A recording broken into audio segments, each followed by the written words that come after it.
business, in any business, in this case the aquarium business, is dealing with customers who don't want to pay their bill. I have one customer, been servicing him for 13 years. 150-gallon tank, butterflies, pufferfish, hawkfish, tangs, clownfish. Tank's doing real well over time. But he just didn't want to pay his bill. And he allowed it from monthly account. It went from a couple $100 a month to almost $1,200 a month. And every time I asked to get paid, it was an effort on his part. He'd grumble and complain, and he'd always just pay half the bill. There's no reward in getting paid half the money.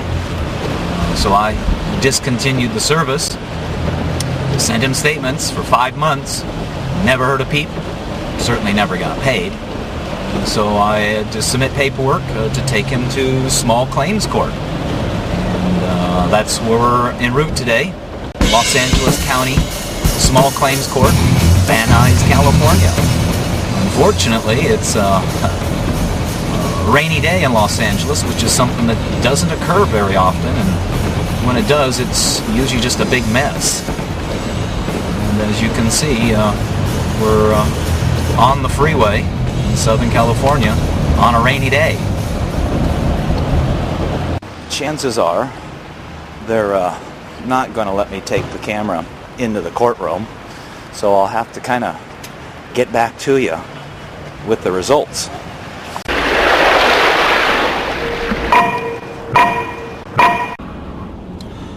Well, that was quite the experience. It was a couple hours of wasted time. I was actually surprised he showed up. He showed up at the last minute. Tried to play the big part of the big attorney. In fact, he even got the judge to grant him an early preview or whatever, because he supposedly had something going on in another courtroom. So I don't know if that was brownie points for him as far as the judge is concerned. But he made some very statements that were not true at all. He questioned my business license, whether I had one or not. He questioned the cost of the product that I was selling to him. He stated that I was supposed to sell it to him at cost. I simply told the judge, I says, I'm in business to make money. I never would sell anything to anybody for cost. That was never a conversation that took place.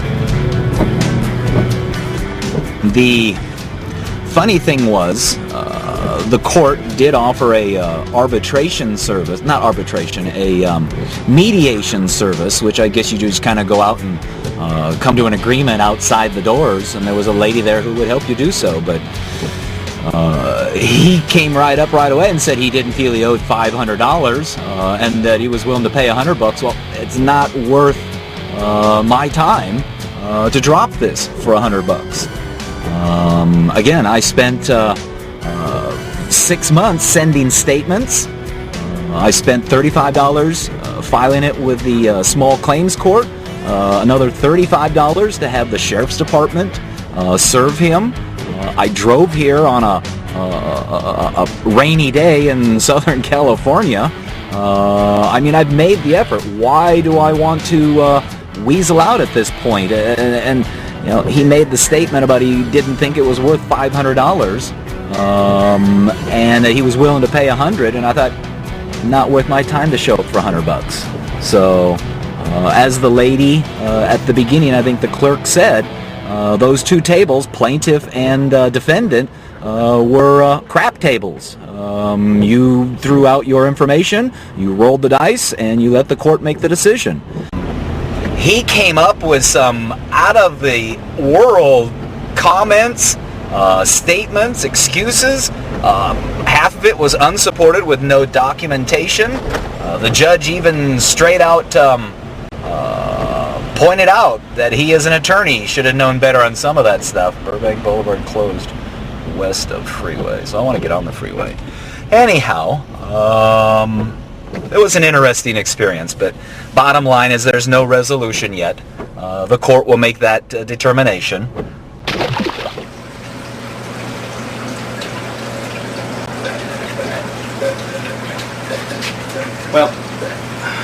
this in the mail. And it appears to be from the courthouse. Small Claims Court. And it says, judgment was entered as stated below. The defendant shall pay the plaintiff, Stime, James Boyd Jr., $416.71 principal and $70 cost on plaintiff's claim.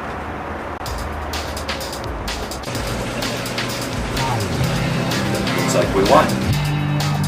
Now I just have to wait 30 days to see if he's going to put up a fight for $417. Got him. Beat him in his own arena. The take-home message? Don't be afraid to stand up for yourself.